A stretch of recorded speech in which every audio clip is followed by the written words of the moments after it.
Hello dear students, today we have moved in a new lecture and in this lecture we will cover some new topic with new ideas and new concepts. Hi, hello everyone, my name is Eras and how are you? I hope you are well today and you are well satisfied in your life. मुझे यकीन है, मुझे पता है कि आप अच्छे होंगे, सही सलामत होंगे, खुशमिजाज होंगे, मुस्कुरा रहे होंगे और जहां भी होंगे हमेशा की तरह वहीं से मुझे देख रहे होंगे और सुन भी रहे होंगे. Today, the name of the topic is the neutralisation. I don't think ये हमारा टॉपिक होगा. टॉपिक क्या है वो शुरू करता हूँ. हाँ, this is the topic. The name of the topic is the mechanism of antibody action.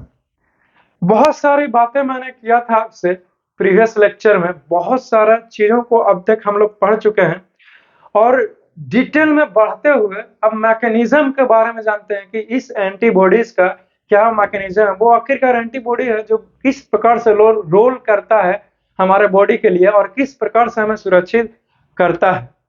तो और चलो जानते हैं जी. ठीक है, नो प्रॉब्लम, लेट अस सी. तो इन्हीं सारी चीजों को एक्सप्लोर करने के लिए एक्सप्लोर करते हुए, ठीक है, मैंने लिखा है कि एंटीबॉडीज में B bond to cell membrane like in B cell or may remain free in immune system. ये बहुत ही इंपॉर्टेंट लाइन मैंने कहा. यहां से ऑब्जेक्टिव क्वेश्चंस पूछे जा सकते हैं, इसीलिए इस पॉइंट को आप चाहें तो अंडरलाइन कर लीजिए और टिक आउट करवा लीजिए. पूछ ये सकता है कि जो एंटीबॉडीज है वो क्या है जी. तो वो तो सेल मेम्ब्रेन को बॉन्ड किए हुए, तो लेकिन किस में? तो इन बी सेल में बॉन्ड किए हुए. लेकिन खास बात यह है कि फ्री हो सकता है कि वो फ्री हो, वो बॉन्डेड नहीं हो, जोड़ा हुआ नहीं हो, लेकिन कब किस में? तो इन इम्यून सिस्टम के केस में हमारा ये हो जाएगा. तो इस चीज को ध्यान में रखें. इम्यून सिस्टम के केस में जो हमारा एंटीबॉडीज है वो फ्री रहेगा, यानी कि जरूर नहीं कि वो जुड़ा हुआ रहे, लेकिन जो हमारा ये क्या बोलते हैं बी सेल के केस में है जो बॉन्ड रहता है, यानी कि जुड़ा हुआ रहते हैं एंटीबॉडी. ठीक है, अभी बस जितना बता रहा हूँ उतना ही सोचिए, वरना बायोलॉजी है, इसमें इधर उधर कीजिएगा तो फिर ऐसे फिर वैसे होने लगेगा तो और ज्यादा कंफ्यूजन हो जाएगा. इसीलिए कंफ्यूजन को कम ही रवि रहने दीजिए तो बेहतर रहेगा, और नहीं है तो और भी अच्छा है ना. नेक्स्ट मैंने क्या बताने का प्रयास किया, नेक्स्ट सिखाना यह चाहता हूं कि द फ्री एंटीबॉडीज डिस्ट्रॉय और neutralise the invading microbes by forming antigen antibody complexes by following 3 methods. यानी कि जो अगर फ्री एंटीबॉडीज है, वो बॉन्डेड नहीं है, वो फ्री है, तो उसको डिस्ट्रॉय कर दिया जाएगा या फिर उसको न्यूट्रलाइज कर दिया जाएगा. अब प्रश्न उठता है कि कैसे, हाउ इज इट पॉसिबल. तो इसको करने के लिए कुछ 3 स्टेप है. इसको 3 मेथड में बोल सकते हो या फिर 3 स्टेप में ये पूर्ण होगा. ये कार्य 3 तरीके में संभव हो जाएगा. Do you wants to know what is the name of that methods या फिर 3 स्टेप्स क्या होंगे? तो पहला का नाम है एग्लूटिनेशन. बोलना आएगा ना. Next one is the opsonisation. Next one is the neutralisation. ये तो सभी को पता है. ये 3 तरीके हैं, समझ गए. अब मैं क्या करता हूं कि इन तीनों को वन बाय वन करके कुछ इसके बारे में आपको समझाने का प्रयास करता हूं.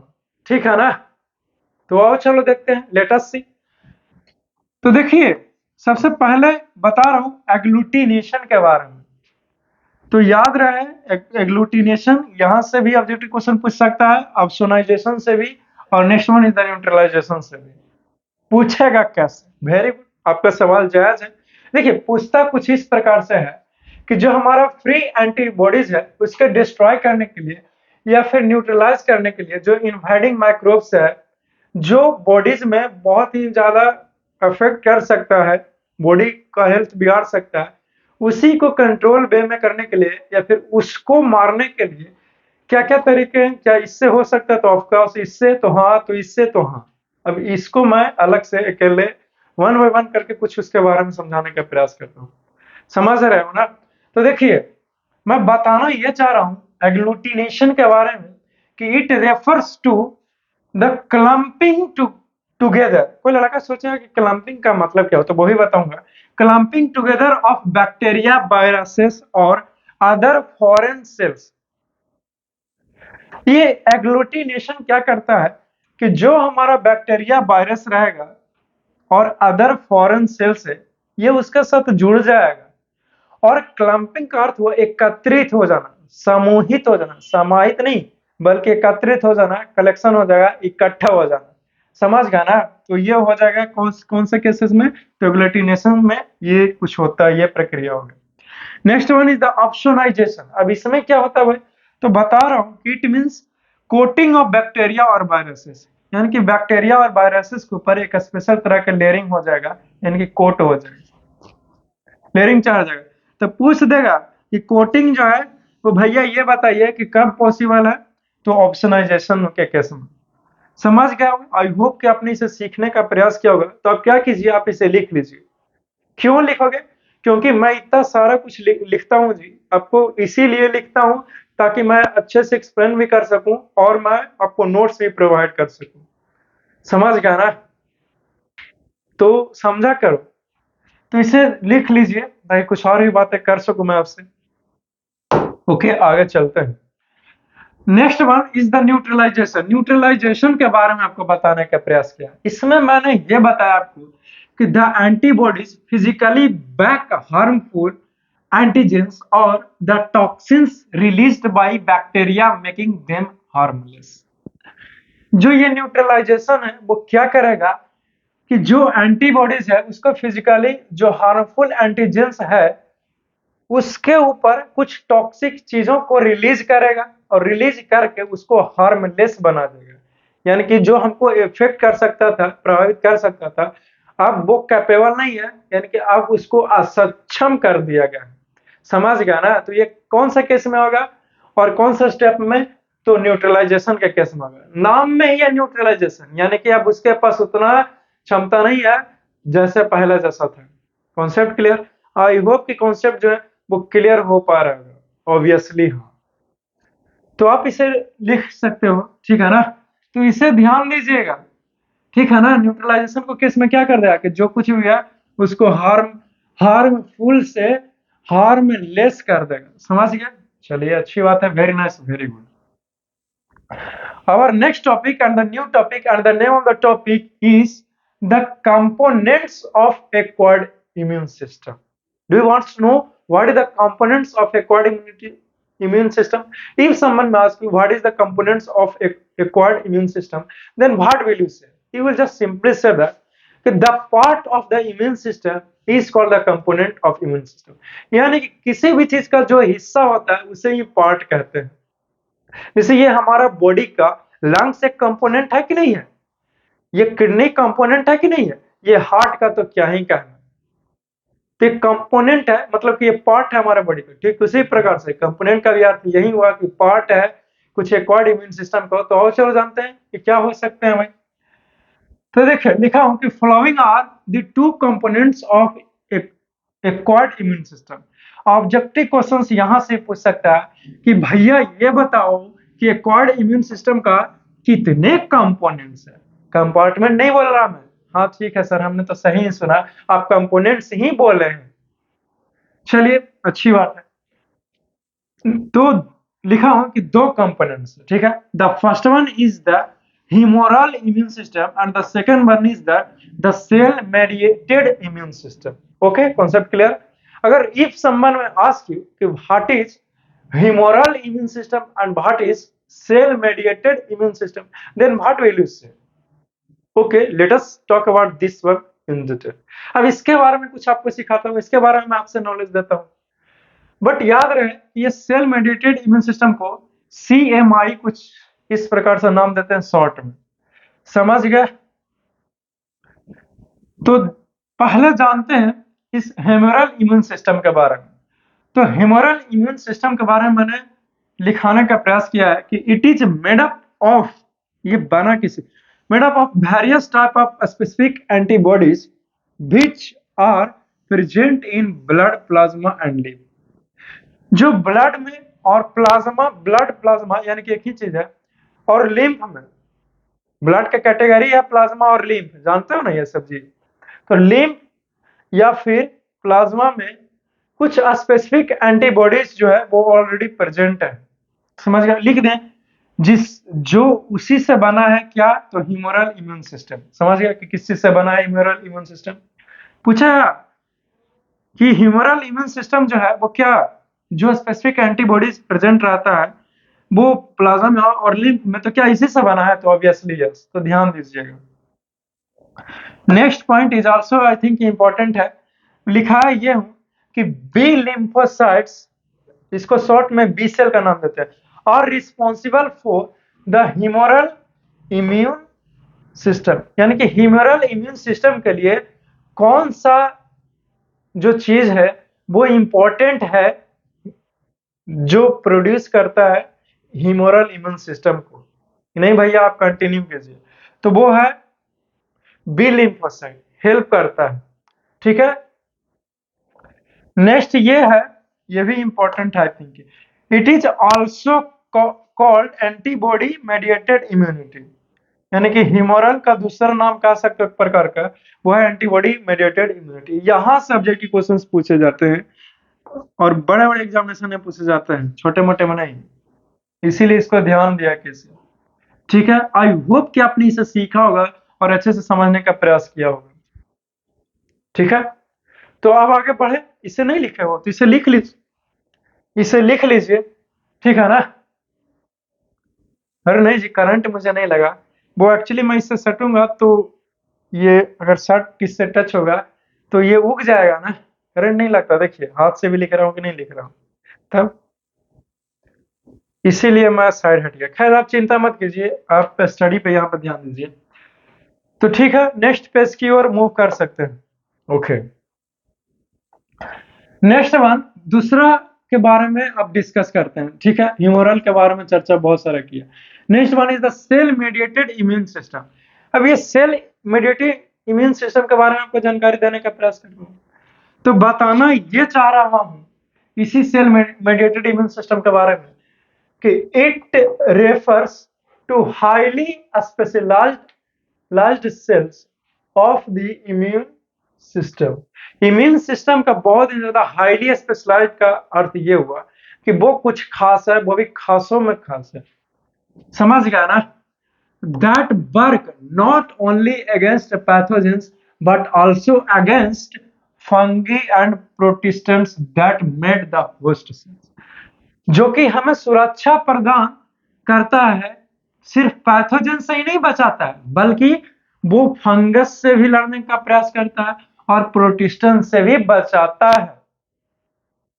समझ गया ना, इस चीज का ध्यान दीजिएगा। नेक्स्ट सिखाने का ये प्रयास किया मैंने कि it also protect the body from their own cells if they become cancerous. अब देखिए ऐसा क्यों मैं, अब जैसे सपोज दैट, या फिर मान लीजिए कि होता क्या है, होता यह है अभी हमारा जो बॉडी है वो सुरक्षित है, तो कोई दिक्कत नहीं है, इधर का ब्लड उधर जा रहा है, कोई दिक्कत नहीं है, हर एक इधर से लिंक है, कनेक्टेड है।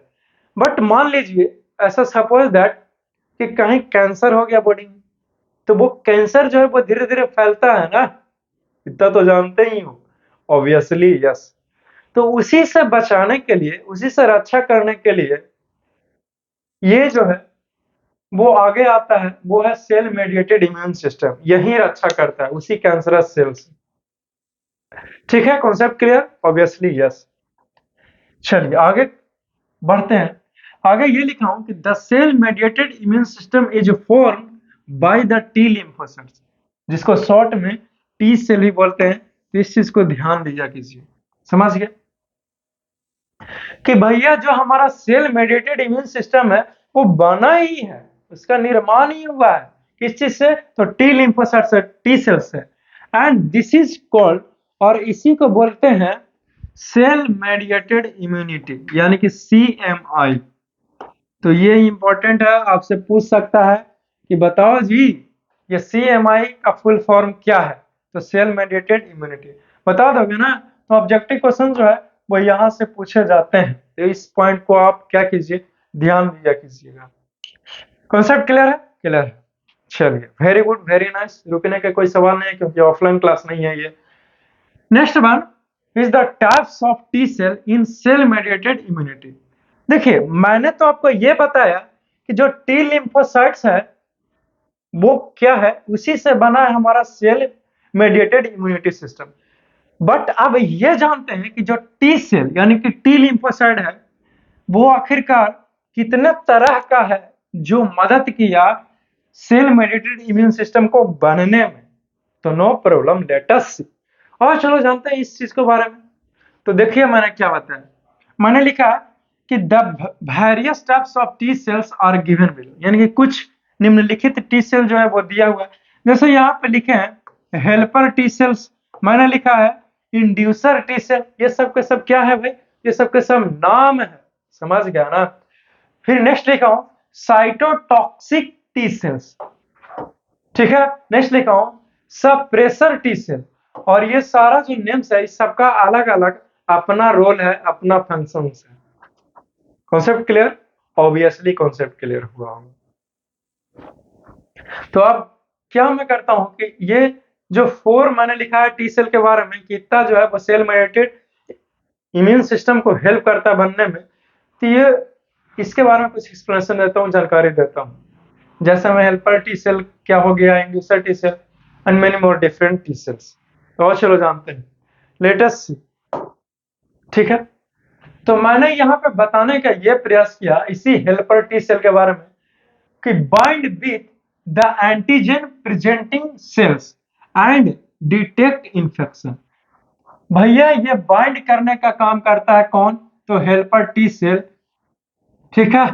और इतना ही नहीं, bind with the antigen presenting sales, जो भी एंटीजन प्रेजेंट है सेल्स में उसको बाइंड करने का काम कौन करेगा, ये हेल्पर टी सेल, ठीक है। और इतना नहीं बल्कि डिटेक्ट भी करता है इन्फेक्शंस को कि कहां पे इन्फेक्शन हो गया, ठीक है, और ये क्या बढ़ रहा है क्या। तो इन्हीं सारी चीजों को ध्यान में रखते हुए आगे बढ़ते हैं। और तो और ये हेल्पर टी सेल क्या करेगा, तो stimulate the production of both B cell and, जो कि बहुत ही इंपॉर्टेंट है, stimulate the production of B cell and cytotoxic T cells को स्टिमुलेट कौन करता है, तो ये हमारा हेल्पर टी सेल्स। तो ऑब्जेक्टिव क्वेश्चन से यहां से पूछेगा कि बताओ जी ये हमारा बी सेल और साइटोटॉक्सिक टी सेल को क्या करता है, स्टिमुलेट करने का काम कौन कर रहा है, यानी कि एक प्रकार से एक्टिवेट करने का काम कौन कर रहा है, तो helper T cell. Concept clear ना? Obviously. Okay, let us talk about the next one. What about this, that is the inducer T cell. Inducer T cell के बारे में क्या ख्याल है, तो और चलो जानते हैं कि not involve in the immediate response to infection, कि जो हमारा तुरंत रिस्पॉन्स करना होता है बॉडी के लिए, जो कि बहुत ही ज्यादा यूजफुल है इन केस ऑफ इमरजेंसी। तो जरूरी नहीं कि इमरजेंसी है, बस मैं आपको समझाने के लिए इमरजेंसी का शब्द इस्तेमाल किया, ठीक है ना। तो जरूरी नहीं है कि ये इंड्यूसर टी सेल वहां पे लगे, और हो सकता है कि ये नहीं लगता है, लेकिन ये काम करता है वो ये है कि it help the maturation of T cell in thymus, यानी कि थाइमस में टी सेल को बढ़ने में कौन हेल्प करता है जी, तो इंड्यूसर टी सेल सहायता करता है थाइमस में टी सेल को बड़ा होने के लिए, ठीक है, जमान होने के लिए, मैचुरेशन को वहीं आपको बड़ा होना। अब जानते हैं थर्ड नंबर पे साइटोटॉक्सिक टी सेल्स के बारे में। तो चलो जानने, just relax and cool down and now listen to me. बताना यह चाह रहा हूं कि it detect and directly kill the infected body cells. ये साइटोटॉक्सिक टी सेल क्या करेगा, नाम में यह टॉक्सिक है भैया, यानी कि कुछ तो खतरनाक होना चाहिए, इसीलिए ये डिटेक्ट तो कर लेगा, और डिटेक्ट करने के साथ ही साथ ये जाकर के मार भी देगा, बाकी जो होगा बाद में देख लेंगे, ये नहीं इंतजार करेगा ऑर्डर वगैरह सब। क्यों? क्योंकि इसका काम ही यही है, ठीक है ना। तो ये ध्यान दीजिएगा, यहाँ सब्जेक्टिव क्वेश्चन पूछ सकता है कि डायरेक्टली जो है वो डिटेक्ट किया और जाकर के सीधे डायरेक्ट मार दिया, कौन, तो साइटोटॉक्सिक टी सेल्स। नेक्स्ट लिखा हूं कि produced in response to a signal from helper T cell. ये आखिरकार क्यों बना साइटोटॉक्सिक टी सेल, तो ऐसा इसलिए क्योंकि इसको सिग्नल मिला हेल्पर टी सेल से कि भैया हमसे संभाल नहीं रहा और चलो कुछ कर लो, तो इसीलिए ये आया। नेक्स्ट बता रहा हूँ सप्रेसर टी सेल के बारे में जानते हैं। तो लिखा हूं कि इट सप्रेसेस और reduces the activity of T and B cells after the infection has been controlled. यहां से ऑब्जेक्टिव क्वेश्चंस पूछ सकता है। इनफैक्ट कि हर एक पॉइंट जो है वो अपने आप में ही फायदेमंद है। इसीलिए मैं बोलता हूँ कि यहाँ सब्जेक्ट क्वेश्चन जो है वो पूछे जा सकते हैं, इसीलिए ख्याल रखा करो। समझ गए ना? देखो, कहने का अर्थ क्या हुआ? कहने का अर्थ ये हुआ कि जब बी सेल या फिर टी सेल रिलीज हो रहा था, ठीक है, किस चीज के लिए? इस चीज के लिए कि इन्फेक्शन को वो कंट्रोल कर सके। जैसे इन्फेक्शन हुआ तो उसको कंट्रोल करने के लिए बी सेल और टी सेल जो है वो निकल करके बाहर है। तो अब वो इन्फेक्शन कंट्रोल हो गया, वो खत्म हो गया, तो भी वो बी सेल और टी सेल रिलीज होगा, तब प्रॉब्लम हो जाएगा ना जी। जैसे मान लीजिए कि आपको कोई बीमारी है, कोई हेल्थ प्रॉब्लम है, तो आपको मैं टैबलेट्स दे रहा हूँ, किस लिए? ताकि आप अच्छा महसूस करो, आप ठीक हो जाओ। लेकिन आप ठीक हो गए, फिर भी आप दवाई को खाइएगा तो प्रॉब्लम है कि नहीं है? ऑब्वियसली। जैसे कोई लड़का भूखा हुआ है तो उसको भोजन दीजिए, वो एकदम खूब खाने लगा, एकदम पूरा लगातार खाने लगेगा, क्योंकि भूख लगा कैसे। लेकिन जैसे जैसे उसका भूख शांत होते होते जाता है, वैसे वैसे वो खाने का रफ्तार भी कम कर लेता है और धीरे धीरे एक समय के बाद छोड़ देता है। ठीक उसी प्रकार से टी सेल और बी सेल रिलीज हुआ इन्फेक्शन को कंट्रोल करने के लिए। तो जब इन्फेक्शन ठीक हो गया भैया, तो ये रुकेगा ना प्रोड्यूस होना टी सेल और बी सेल, नहीं तो प्रॉब्लम है ना। तो ये कौन करेगा ऐसा काम? तो ऐसा काम सप्रेसर टी सेल का ये रोल है, ये इसकी जिम्मेदारी है। सब अपने आप में का अधिकारी है, सब यहाँ पे मौलिके है ना? अच्छी बात है। अब नेक्स्ट जानिए, कुछ और बता देता हूँ। Differences between B cell and T cell, ये आपका लास्ट टॉपिक हो जाएगा। जी हाँ, इस लेक्चर का एक लास्ट टॉपिक में पहुंच चुके हैं, तो ध्यान से मेक पेशेंस, ठीक है ना? तो और चलो जानते हैं लास्ट टॉपिक को कवर किया जाए कुछ नए अंदाज में, कुछ लास्ट अंदाज में। बी सेल और टी सेल, मैं सर आप बार बार बी सेल कहते हैं और टी सेल कहते हैं, ये दोनों में अंतर क्या है, चक्कर क्या है? तो नो प्रॉब्लम, लेट अस जाओ, चलो जानते हैं वन बाय वन करके।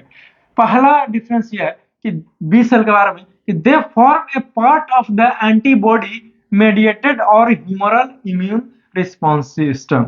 इस पे गौर कीजिएगा, क्या बताने का प्रयास किया कि they form a part of antibody mediated humoral immune system. Form a part of antibody mediated humoral immune system, ये पॉइंट जो है वो इंपॉर्टेंट है कि जो भैया बी सेल है वो चाहता है कि ह्यूमरल इम्यून सिस्टम है, जो जिसको बोलते हैं एंटीबॉडी मेडिएटेड इम्यून सिस्टम, उसका हिस्सा बनना चाहता है या फिर हिस्सा ही है ये। कौन? तो बी सेल, ठीक है ना? लेकिन टी सेल के केस में क्या है? तो they form a part of the cell mediated immune system. जो हमारा टी सेल है वो किसका हिस्सा है जी? किसका? एक प्रकार से बोलोगे किसका रूप है? तो सेल मेडिएटेड इम्यून सिस्टम का पार्ट है, रूप है। तो सब क्लियर? क्लियर। नेक्स्ट जानते हैं, ये दूसरा नंबर डिफरेंस जानते हैं, दूसरा डिफरेंस जानते हैं इसी बी सेल और टी सेल के बारे में। तो लिखा हूं कि they are processed in the bone marrow and hence are called B cells. ये जो हमारा बी सेल है वो कहाँ बनता है और कहाँ बड़ा होने का काम करता है? तो बोन मैरो में, ठीक है, इसीलिए हमने इसको बी सेल का नाम दिया है। आगे ये बताने का प्रयास कर रहा हूं कि जो हम दे टी सेल के बारे में कि they mature in the thymus gland and hence are called T cell. ये टी सेल का नाम टी सेल क्यों है? क्योंकि ये थाइमस में हुआ, और थाइमस जो है वो टी से शुरू करता है, थाइमस में ग्रो करेगा, मैच्योर होगा टी सेल, बोन मैरो में होगा बी सेल। ठीक है, कॉन्सेप्ट क्लियर होना चाहिए। चलिए नेक्स्ट के बारे में जानते हैं। तो release the antibodies produced into the lymph which eventually enter the blood.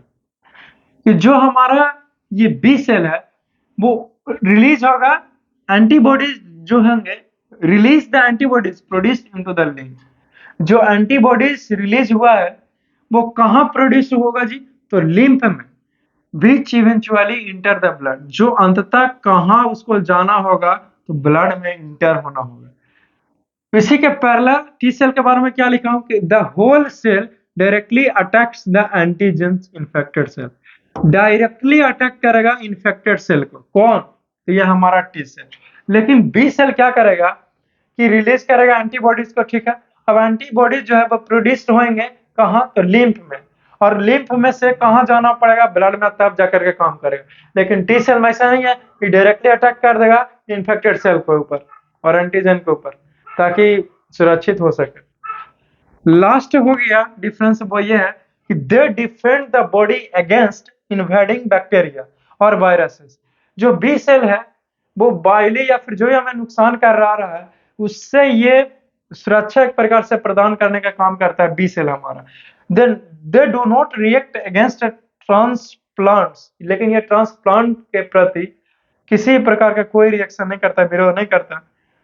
और कैंसरस टिश्यूज, और या फिर कैंसरस टिश्यू यानी कि कोई भी टिश्यूज है या फिर सेल है जिसमें कैंसर हो गया, उससे भी ये नहीं लड़ेगा बी सेल। तो आप जानते हैं क्या टी सेल कर सकता है, क्या लिखा हूं कि they defend the body against pathogens. हमारा टी सेल जो है वो पैथोजन से लड़ेगा, पैथोजन से बचाएगा, और इतना नहीं but also attack the transplants, यानी कि ट्रांसप्लांट से भी लड़ेगा और कैंसरस सेल से भी लड़ेगा। ठीक है, आई होप कि आपने इसे सीखने का प्रयास किया होगा। आप इसे नोट कर लीजिए, बहुत ही इंपॉर्टेंट है, ठीक है ना। आई थिंक, मुझे नहीं लगता कि बोर्ड एग्जाम में पूछेगा, लेकिन हो सकता है कि आ जाए। तो इसीलिए इस पॉइंट को इतना सारा कुछ लिख दोगे ना, फुल मार्क्स मिलेंगे आपको, एकदम कटेगा नहीं। ठीक है, तो आई होप कि आपने इसे लिखा होगा, लिखने का प्रयास किया होगा। समझ गया ना स्टूडेंट्स। तो बहुत सारी बातें करूंगा कुछ नेक्स्ट क्लास में, कुछ नए अंदाज में। ठीक है, अच्छे से पढ़िए, मेहनत करके पढ़िए, ठीक है ना। एक दिन का चीज नहीं है कि आप एक दिन में विद्वान बन जाएगा या फिर एक दिन में बहुत सारे चीज को अचीव कर लीजिएगा, ठीक है ना। तो see you soon in the next class. मैं आपको देखूं या ना देखूं, बस आप मुझे देख रहे हैं, बस इतना ही सफिशियंट होता है। आप सीख रहे हो ना बस। तो तो और आगे क्या ही बताना, आगे तो खुद ही समझदार है क्योंकि आप इंटर में जो आ गए हो, है ना। सो ठीक है, so love you all, see you soon, take care.